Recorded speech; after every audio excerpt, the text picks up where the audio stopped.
All right, good afternoon, everybody. This is War to the War Room podcast. I'm your host, as always, Mayshawn Wilson, Global Business Strategy and Operations, Go-to-Market Ads Policy at Google, Combat Vet, Duke MBA, and West Pointer. Today, we have my guest, Mr. Al Vallejos. Al is going to talk with us about preparing to transitioning to corporate healthcare, both from a project management perspective, but also his real estate background that he does on the side. So Al is a regional service manager for Siemens Healthineers. He's a co-founder for Service First, and he's also heavily dedicated as a real estate investor. Does a lot of work in that space. He served as a field artillery officer and a West Point University diversity admissions officer, partnership manager at Johnson & Johnson, and project manager at GE Healthcare. He's a graduate of West Point and NYU's Stern School of Business. So Al Vallejos, he's kind of showed me the way in field artillery, and so I'll let him take it from there. Hey, Sean, how are you? Thanks so much for having me on. It's a privilege and good to see you, my friend. It's been a long time, Al. You know, I was a firstie, so it's been more than a few years. Yeah, I mean, I was a captain in the Army, but this seemed like a long time ago. Yeah, you're right. How the years fly by. Yes, sir. So for those that don't know about you, Al, give us some background, where are you coming from? How'd you end up in the military? So, yeah, I'm actually from central New Jersey. So I've been in the Northeast for a while. You can probably tell from my accent. After high school, or while I was in high school, I actually looked up to somebody who was applying to go to West Point. And that's kind of how I found out about the academy. I've heard about West Point because you just kind of heard those two, the word and the name. And I didn't really know what it meant, though. I didn't know it was a college. I didn't know it meant you go to the Army afterwards. I wasn't really sure what it all meant. But, lucky enough, when I started high school, I did have a good friend who was applying to the academy at the time, and he kind of told me about it. He did the research, and then I kind of kept looking into it as high school went on. Applied, got accepted, and the rest is history. There it is. And so, did anybody in your family serve in the military at all, or are you just kind of hey, high school was the thing, and that was it? Yeah. Actually, no. And it's interesting because I'm actually first generation. My parents came over. My dad immigrated here from Peru. My mother from Dominican Republic in the late '70s. So they kind of came here, blue collar, just work. Never really had much of a long generation of American background, back family, to really kind of know West Point and learn what it was. So the Army in general, military in general, was all kind of new to me when I got to high school. It was a bit of a culture shock then adjusting, then. Yeah, well, for them coming to the States, yes. For me going to the military, no, because my dad was pretty strict. The military was actually a little bit of an ease. He eased up a little bit when I got to the academy because, again, my dad was a firm believer in making sure, if you do something wrong, he lets you know about it. So that's that. Good structure, good discipline, getting you ready for the Army. Yep. And so you were an artillery officer in the Army, and then after you transition into the reserves for a bit. Is that right? Yeah, I'm actually still in the reserves, actually. So I did transition. As soon as active duty finished, I decided to kind of stay part-time. And I think it was a great decision. It's really given me a lot of opportunities to still do things here and there with the military. I actually went back to admissions last year for about 6 months to help out when they had a gap in coverage. And I don't know if you knew that or not, but I was there. I think it was about a year, 2020, when they had the virus, when COVID was, I guess, changing some timelines with military PCS moves. They had kind of like a gap. We still need people in admissions. As a reservist, you can always take some time off from your civilian employer to go do good things for the Army. And it just worked out because I was here locally. And so you were back working in your old job or working as a Malo? Tell us some more about that. Yeah, so I was actually covering down in the soldier section. So if you remember admissions, we got the soldier admissions, regional officer that kind of focuses on, again, active duty applicants to apply to West Point. So it was a fun 6 months. It really was, going back for a little bit. That's nice. So can you tell us, when you decided to transition, why did you decide to, go from active duty to being a reservist, and why have you decided to stay? Yeah, so, I think like everybody at that 5-year mark, you start thinking about, all right, I can kind of move on and say goodbye to the Army. So I was always kind of on the fence. Do I want to stay? Do I want to get out? I kind of came to the conclusion I did want to, taste corporate America or taste entrepreneurship and do different things outside the military. But I also thought it was still could be beneficial, especially if you change your mind and you want to kind of go back to maybe stay in as a reservist. So that's kind of my decision to kind of stay, stay in on a part-time basis. But, I will admit that when I first made that transition, the reserves were very low on my priority because I was so focused on trying to get the next, path started, which was trying to pursue graduate school opportunities and just find work to make sure I still had a paycheck. So that's kind of where my first focus went to as I was transitioning. And when like everybody, I was thinking of where I want to be, when I was, where do I want to actually live now that I'm done with the military? What kind of career fields do I want to be involved in? So, that all kind of went through my mind, what I actually like doing. But, some things were kind of definite. I definitely knew I wanted to go to grad school, and I definitely knew I wanted to keep working. So it kind of made me look at the option of maybe pursuing grad school on a part-time basis and pursuing full-time work, which is kind of what I did once I transitioned. And so in doing that transition and balancing it, did you know, hey, I wanted to go into healthcare and this opportunity came about to where you could go to grad school? Or was this kind of a way to like figure out what you wanted to do and grad school became an opportunity? Yeah, it's interesting. Initially, I didn't really know what would be the best fit for me in corporate America, to be honest. So I kind of really didn't know what I wanted to do in regards to what industry, or I kind of knew I wanted to get involved in project management or operations again. So initially, I took a role in a small chemical plant as an operations manager in New Jersey, just because, like I said, I still wanted to make sure I had a paycheck as I was trying to really maybe see what I'm going to be doing long term. So I did that for about a year.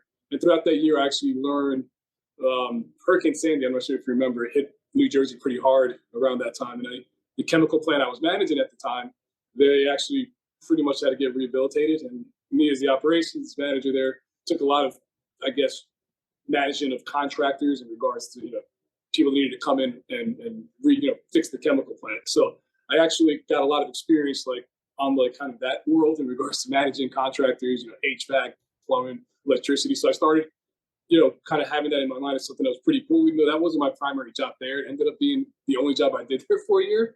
And that actually led to my next role, which was at GE Healthcare, where when I went in as a project manager, my primary responsibility at GE Healthcare was to work with hospitals, their contractors, their facilities managers on preparing and planning for, diagnostic imaging equipment to be, purchased and installed in their hospitals. So MRs, CAT scans. So it kind of led to the other. And that's the reason why they actually were interested in, I got that opportunity at GE Healthcare because they saw I was in the military for 5 years. So good project management skills, right? All military officers usually have pretty good project management skills.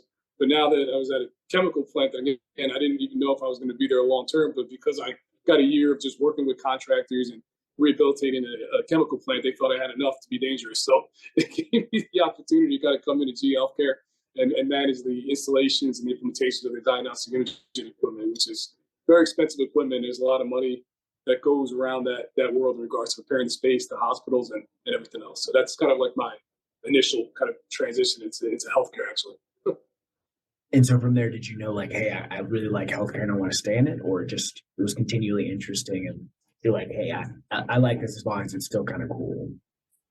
Yeah, it's funny you say that. I initially I just thought of it as an opportunity to get into GE because GE was really I always knew them as a large company. It was different, obviously different companies within. So I was like, this is great to get in with a bigger company, get some experience, and then maybe I can move to a different division. And I actually ended up just liking healthcare. And it was funny when I went to as I started having more dialogue with hospitals and with some of the customers I used to work with, and kind of like seeing the urgency that they would have on having equipment, good equipment installed, whether it was GE or depending which vendor it was. When they would get like a new MRI or a new scanner, they'd be extremely excited because they would say, now we know that we're getting better equipment that's going to better serve, our customers, which ultimately makes everybody feel good because when you're getting scans, depending on whatever sickness or what healing you need, the imaging equipment does play a large role in your recovery. So it was, that kind of rubbed off on me now because I'm like, well, I'm kind of partners with the hospital doing this because I'm on the side of helping them implement that equipment into their facilities. That's a good point. And so while you were at GE, they gave you the opportunity to go back to grad school, or is that something that you just kind of like finagled in there? How did that work out? So I'm glad you brought that up because that was one of the best opportunities that GE did a lot for me. But one of the best things they did is they actually had a great tuition reimbursement policy. So after a year of being with the company, they allow you to, be eligible for their tuition reimbursement policy, which I don't think it's the same way it was when I was there, but when I was there, it was 100% of tuition is covered with no cap. So I had the ability to, pretty much any school I could do on a part-time basis. They were going to cover the expenses on a reimbursement. After you pass the class, and you send them the transcript, or you send them the proof of the grade, and then your next paycheck they send you the cost of that class. So that's kind of how the reimbursement policy works. So to answer your question, yeah, I went to NYU, Stern School of Business, which has a great part-time MBA program in New York. So it's kind of where I was located, and it worked out fine where GE was supportive of it, and they actually, reimbursed the whole entire program to me. And are those programs typically like, hey, once you serve your year, you're kind of eligible for the program, or do you have to be selected by your manager? Does it just vary? Yeah, you still have to get manager approval. So after a year, you're eligible to get the program, the tuition reimbursement program from GE Healthcare, but you still need your manager support. So a lot of times I'll ask the question like, when you plan on doing this, nighttime, weekend, you can't tell them you're going to do it during the day while you're working, obviously, because you're going to be working. But things like that, you have a discussion on kind of what the plan is, how long you plan on doing it for. And then a little caveat to it, I mentioned it before, GE specifically when I was there, and I was part of that tuition reimbursement program. They actually did have a policy in place where, every tuition, you have to reimburse the company years as well. So I ended up working out to, I had to work more years for GE, or else I'd owe them some of that reimbursement if I left early. It's almost like what do they call it? Not the tuition assistance that they have in the Army, but GradSo, almost like that kind of option. A little bit, but I remember GradSo being a little bit rough. Like it was like a 3-for-1 or something. GE wasn't like that. Yeah. GE was a little bit more fair. I think they were like a 1-for-1 or something like that. No, that makes sense. And so along those lines, you said you do a lot of project management, and you're currently working as a regional service manager. Kind of what does that mean in like regular English? So like if you're telling a new captain, new lieutenant trying to figure out, what does that mean? So I went into project management. Then I took an opportunity at Johnson & Johnson to be a partnership manager because they were implementing a robot, actually with Google, a few years ago. I forget where they left off because I'm not with them anymore. But I know that they had a joint venture with Google to create a digital surgical robot. And that was kind of the reason why I came on the Johnson & Johnson team. But that was going to be very similar to GE, where you work with the hospitals and you implement, this new capital equipment. So that's why that opportunity came to me at Johnson & Johnson. Did that for a few years, and then that whole implementation and the launch of that product delayed heavily. So I started kind of looking for work again, and that's where I came across the Siemens healthcare opportunity, service operation manager. So to keep it simple, I manage service engineers that install and they service and maintain the diagnostic imaging equipment that are in the hospitals right now. So I have a team of over 12 engineers in the New York City metro area that specifically, that go in and service our customers who have service contracts with us. So Siemens Healthcare, GE Healthcare, Philips, all these large medical equipment providers, they sell the equipment, but one of the big revenue opportunities for them is the service, because the machines do go down. They're like cars. They're like anything else. You need to continuously service them. And obviously, when a CAT scan goes down or an MRI goes down, and you have 30 patients waiting, they pay premium money to make sure they have a service engineer that's there to be able to get them back up and scanning, because that's money out of their pockets every second they're down. So I manage that team that does that, is what I currently do for Siemens. That makes a lot of sense. And so from there, do you feel like you had the requisite knowledge to really understand what was going on from like a medical perspective? Because it's one thing to manage a project when you're talking artillery shells or admissions of, diverse and talented candidates. How did you come up to speed on the healthcare side of what you do? Yeah, and healthcare is huge. So there's different aspects of it. I say I'm very comfortable. What I did at GE was a similar world. So at GE, I would manage the installations, work with the customer, and then also at the same time, I'd work with engineers temporarily who would install the equipment. I mean, now I manage those engineers on the service side. So a lot of the language I know now was probably, through my years at GE, because they speak the same language. They're actually major competitors. GE and Siemens are probably, considering themselves each, strong competitors, from one another. So yeah, a lot of what I do now, I'd say I picked up from, my time at GE Healthcare, but that's really the language of the medical portion. I mean, obviously everything else that comes into managing engineers isn't much different than being a company commander or, I would say probably a little bit of a more mature company with a little bit, older NCOs per se, very skilled technicians. It's very similar, to be honest. So I think a lot of the basic characteristics of this role, very similar to being an Army officer. In fact, a lot of my counterparts are former Army officers. I mean, it's just kind of the way it is. A lot of people, you'll be surprised. You won't be surprised, but I notice it more now. A lot of people don't like jobs where they have to tell people what to do every day. And I don't love it all the time either, but I can do it because of our time in the military. But, that's why the GE time and the Johnson & Johnson time was great to kind of get away from that, because I didn't have anybody directly reporting to me. I was more just putting people together and doing projects and, on the project management side. Now I'm kind of back in the, managing people, which is cool in a way too, because they, a lot of, I love it when I talk to some of my engineers today and they're like, man, the guy before you it was rough working for him. And, he just didn't really connect and he really didn't know leadership. Just, again, things like that. It makes you feel good that because of the time in the military and because of the experience at GE Healthcare, I'm pretty comfortable in this role where I am now. You mentioned there are a lot of similarities to what you did in the military in terms of like managing and leading a company or a battery. What are some of the differences in management and leadership in your space? How does it look different than managing soldiers? Yeah, that's a good question. I will say that the biggest difference I see now is that a lot of people in my industry now have been around a long time. The military, for the most part, is a younger, even your most senior NCOs are, late 30s. It's just, this is a different, so the amount of technical knowledge, and again, not to take anything away from anybody that ever served with me in the Army, it's just that the years don't really compare. I mean, I have some of the engineers that work here for me right now, or, they started working as an engineer when I was born, literally like 2 or 3 guys.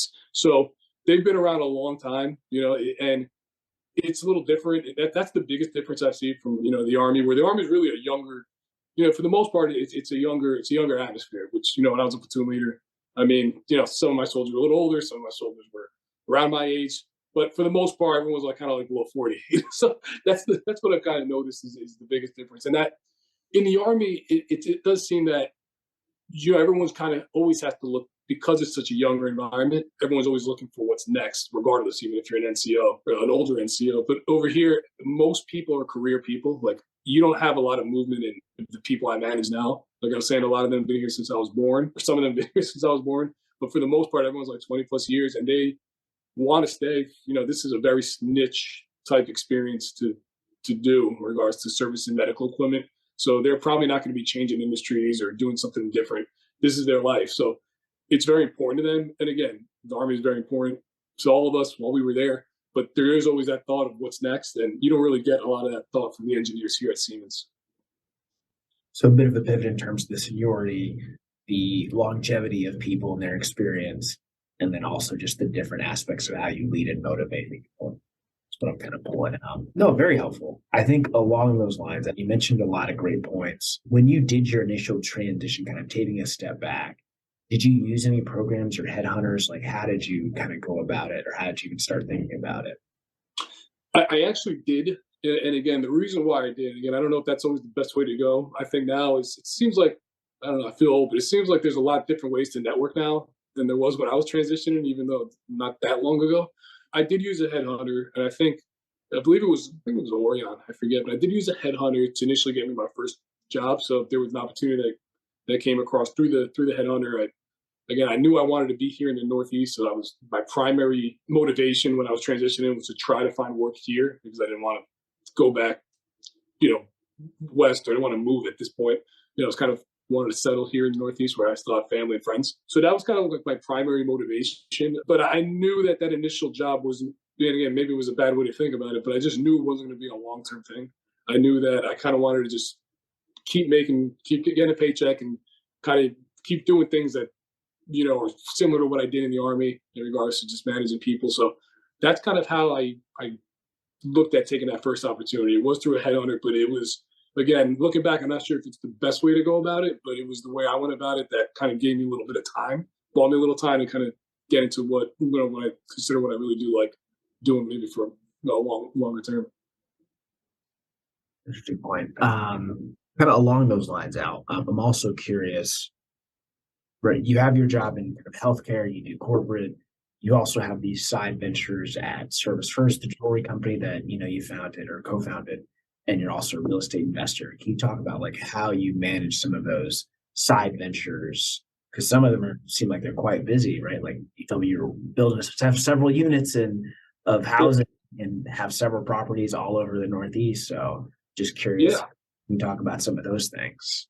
Yeah, and it all started in, we can hit on a few things, but we can start with just maybe the real estate real quick. Real estate, when I was transitioning out of the military, I always knew just from, just like everybody else, it's always real estate always seems like a good idea to learn about or get in or maybe get, invest in. So initially, as I was transitioning out of the military, my first investment property was right outside of West Point, where my last assignment was as a diversity admissions officer. So, I just, I saved a little bit of money over the years, did an investment, borrowed some money from some other, other grads, some other friends, some family, built a nice duplex, rented it out, refinanced it. Again, not a big money maker, just something like a nice project, but it was just kind of something I always knew I wanted to do. And it's interestingly enough, as I continue to do those smaller little, small, I call them small, but like a small compared depending on what what you consider big or small in the real estate world, I kept doing these projects kind of on my own.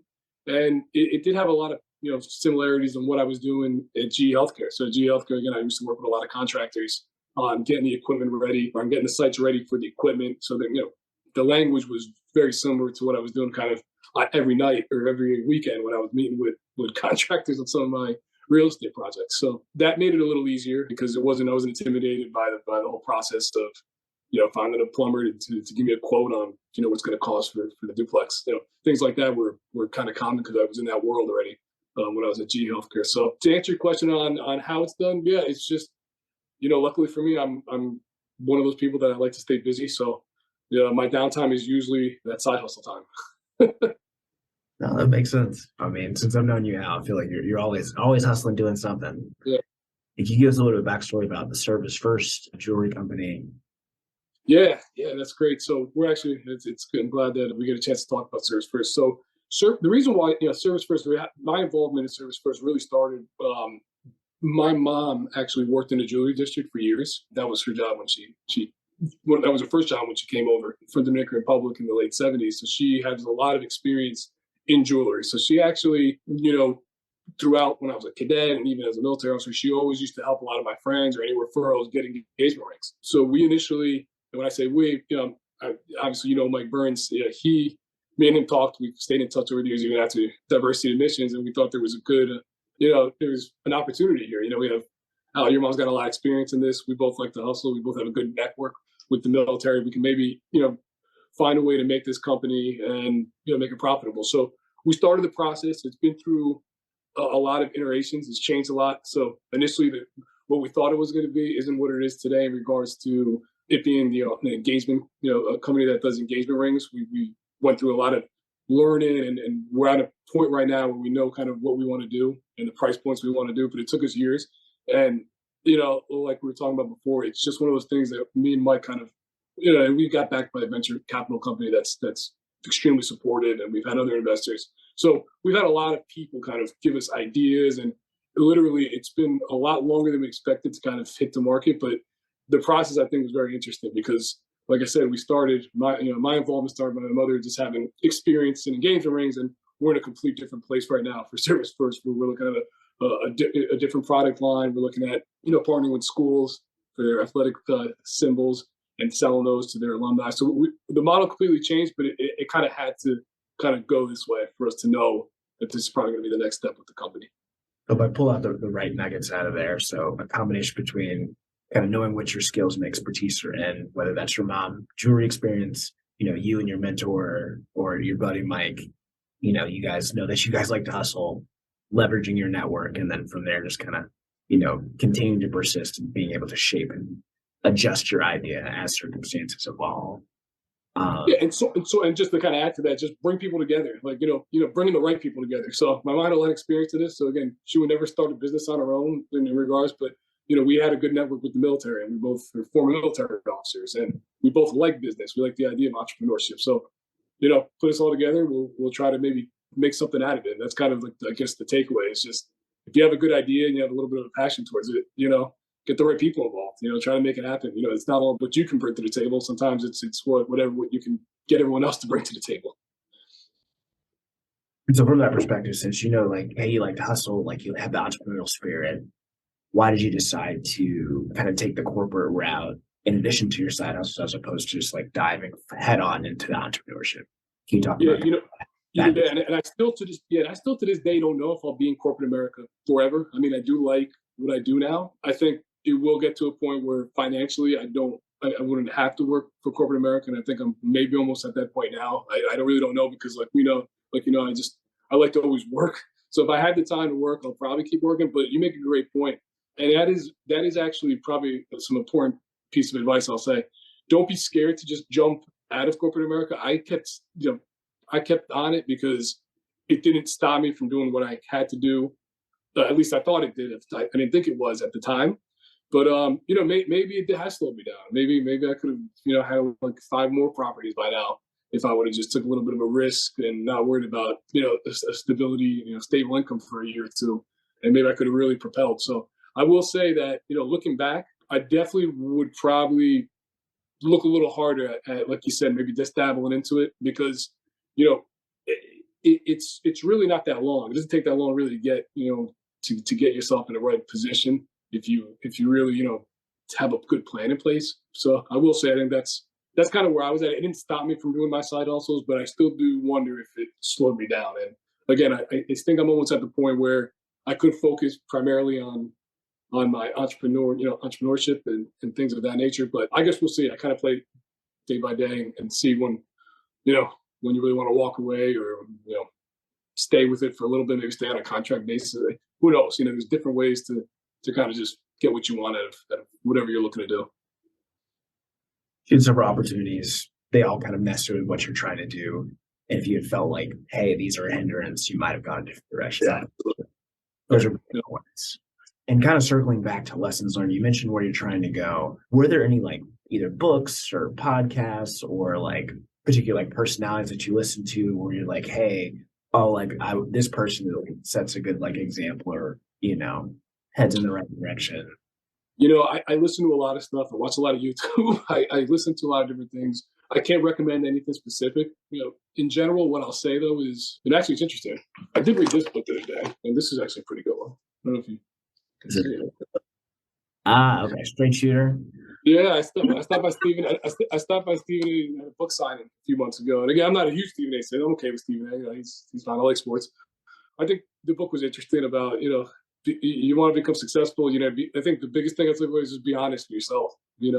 A lot of times in the military, you can't be right. I mean, there's a lot of things going on. It's a very bureaucratic system in the military. It's just a different world. Once you're able to, once you decide to leave and you decide to kind of like focus on yourself and what you want to do long term, I think being honest with yourself and who you are is very important. Like, be a straight shooter and that does carry a lot of weight in regards to if you want to do like entrepreneurship and you do want partnerships. Like me and Mike, we consider ourselves almost like, like brothers where there's like a lot of trust there because we've always been honest with each other as friends. So, being honest with yourself and being honest with the people you plan on working with moving forward, I think is extremely important. So yeah, I would say that things like that and people like that in regards to trying to find honesty is very important, because sometimes you don't even know you don't realize what's good for yourself. If you talk to the right people that care about you, they kind of even know already, like, I don't really think that's and it just really helps you a lot to just make a better decision when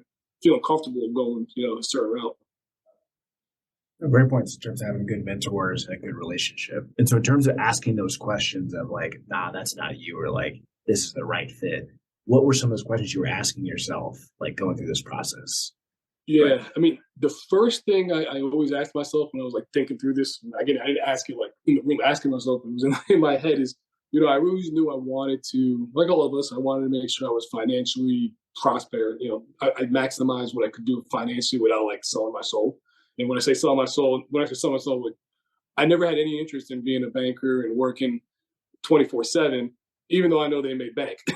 So I always used to have my like the parameters in place. But I always thought to myself, and again, there's people that do great things that don't even care about money. And I think that's a great thing. But I always was interested in maximizing somehow, financially. So that was always in the back of my head. So how I was going to get there, I never knew. But I did learn a little early on it probably wasn't, if I was ever going to maximize myself financially, it's most likely going to be on something I do in the entrepreneurship world, because to become the CEO of like Siemens Healthcare is, not only is it hard, it's probably not me.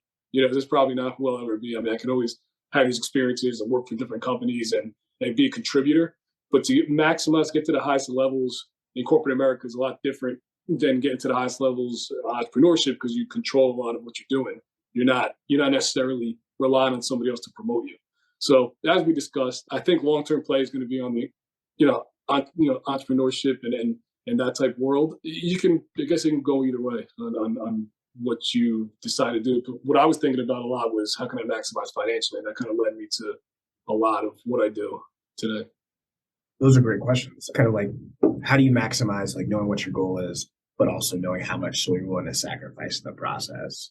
Right. And did you know banking was just going to be like that terrible, or was it just because you had like did it? Like, what was the? Well, I didn't know, but I guess everyone kind of hears about it, right? They work long hours and make a lot of money.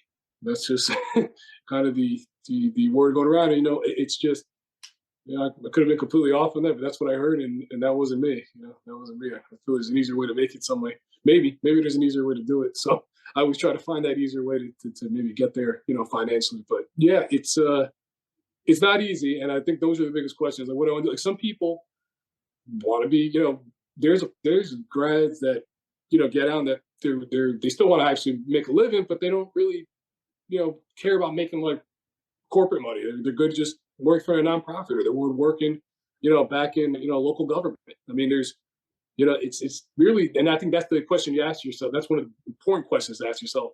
What do I like? What am I okay just having like a certain type of job or career that I'm okay with, not super passionate about, but I feel, and that's really a lot about learning who you are. Like, you kind of, especially when you're transitioning, you kind of know who you are and what you like. You may not know exactly how you want to get there, but you kind of know what your, what matters to you. And I think that's important to factor in when you're making transition. And again, I didn't do a good job of that, my first transition. I kind of just went with it and took an opportunity. But the best way to do it would be to kind of just make sure whatever, to try your best to do something that, fits kind of who you are, because it'll get you to where you want to get to, it'll get you where you want to get to a little faster. I mean, it's a little slower process when you kind of figuring it out on the run, which is okay too. Which again, like I said, I did a little bit initially when I was making that transition. So a little bit of soul searching to know kind of what you prioritize, and also like how much time or work life balance, all that stuff that really matters for you, right? When you grind and be like, the infantryman, and like, hey, I got to get it, gotta burn these hours all day and night, like something that's a bit more chill. Right. And so looking back over your process, is there anything that you would like slightly change or do differently? You said, you might have gone a different direction than like the headhunter. Are there any other changes that you would make about your path to where you are, either on the corporate side, entrepreneurship side, or education base? Yeah, I think one of the things I'd do differently, probably just looking back on it, because I like doing so much real estate, and because like I've done a lot of it, I probably would have maybe, and I'd advise anyone that wants to get into like real estate on the side hustle, get a license. I never did for whatever reason. I just never. It doesn't take. I mean, you have to go through the learning, the test, but it does help a lot, because the main thing you can do is you can kind of start doing that. That's like one of the better jobs to do on the part-time basis, from what I learned. So I probably would have done that, just because I think it would have gave me a little bit more opportunities in the real estate world, just network wise. And I may have dabbled into maybe some bigger real estate deals, and maybe some more deals would have came across me if I was doing like real estate agent on the side. So I think if anyone wants to get into real estate, I recommend getting a license, just because you get an opportunity to network with a lot of owners that have real estate. Sometimes they want to get rid of their properties, and they already know you're the first one to hear about it, so things like that. So that's something I would have probably done differently. And I don't know how beneficial it'll be now, because my wife actually has a license, and I already know a lot of owners now, because I've done a decent amount of developments here in the area. So, but it would have definitely helped a lot if I would have gotten into that world, maybe with a license, through a license, having a real estate or broker license. If I would have done that earlier, it may have expedited some of the projects, because I may have more opportunities in the real estate world. So finding those certifications that really give you a good leg up on what's going on. Yeah, yeah, and the network. Network. We said a lot of it's about networking. That's why we do this podcast. I mean, it's kind of just people. Everyone knows everyone shares their stories, and hopefully it benefits everyone. If you put together everyone's background, everyone's story, everyone's lessons learned, you're gonna get some good advice. Because everyone, no one's really mastered it. Is everyone perfect for anybody? So it's these are great to have these podcasts and these discussions. I think they're valuable for everybody. Definitely, 100% agree. Kind of last few pieces, you've given us some really great advice. If you were to tell kind of future veterans falling behind you that want to get into whether that's corporate healthcare or into real estate, you mentioned kind of the license. Is there anything else that you were like, hey, I wish you would have told me this like 5 or 10 years ago, and it would have changed my trajectory like night and day? Yeah, I will say even I kind of dabbled on the real estate thing. I will say for what I do for Siemens Healthcare for G Healthcare, I think that what helped me the most, to be honest, even get opportunities here was finding other grads in companies you want to work for. That was extremely. That's how I got my first opportunity at G Healthcare. So the headhunter got me my first opportunity at the chemical plant. But when I was looking for my next move and what I was going to do, I actually reached out to a grad that worked at GE and said, "Hey, I see this opportunity. Do you know anything about it?" And he pushed my resume to the hiring manager, and then I got the interview. So once you do that soul searching, once you find out what you want to do, whether it's a grad from West Point, whether it's a grad from your business school, whether it's just a friend from your personal network that works at the company, don't be shy. You reach out to who you can. Say, I'm looking at doing this. Do you have anyone there? And then next thing you know, even if it's not the right opportunity for you, like I said, you'll at least learn about it. You'll know it's not the opportunity for you because you used your network to get you to have that discussion, and you were able to make a better decision on if it's something you want to pursue or not. So I did that pretty well, actually, but I would say that would have probably that expedites kind of everything. Utilizing people inside your network to kind of at least see what you're trying to do and see if it's a good fit. Leverage your network so you can navigate the path. So closing us out, Al, one, we really appreciate your time. If people want to connect with you, where can they find you, learn more about your story? And then are there any other like projects that you're working on that you'd like people to either be aware of or ways they can help you as you're going towards being a real estate mogul or, Yeah. or entrepreneurship? Yeah, so I'm on LinkedIn. That's probably the best way to find me. Short for Albert Vallejos. I think you'll probably have my name somewhere on the podcast. So just type that name into LinkedIn, and then I'll pop up. I'll be glad to connect with anyone that saw the podcast and has any questions and anything that I kind of brought here. In this short discussion.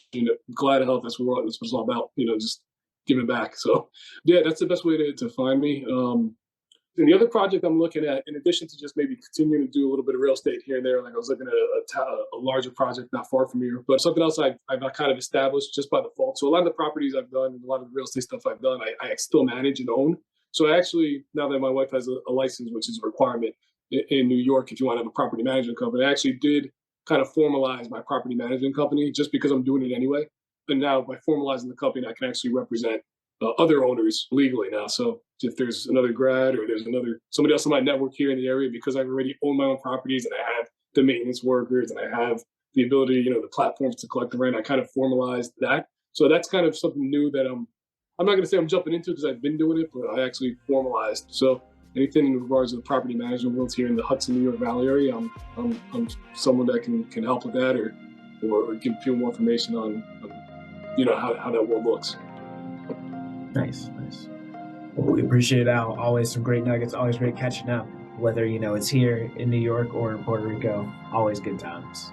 Absolutely. Go Yanks. All right. Take care, Mason. Good seeing you, my friend. Thanks, Al. Peace.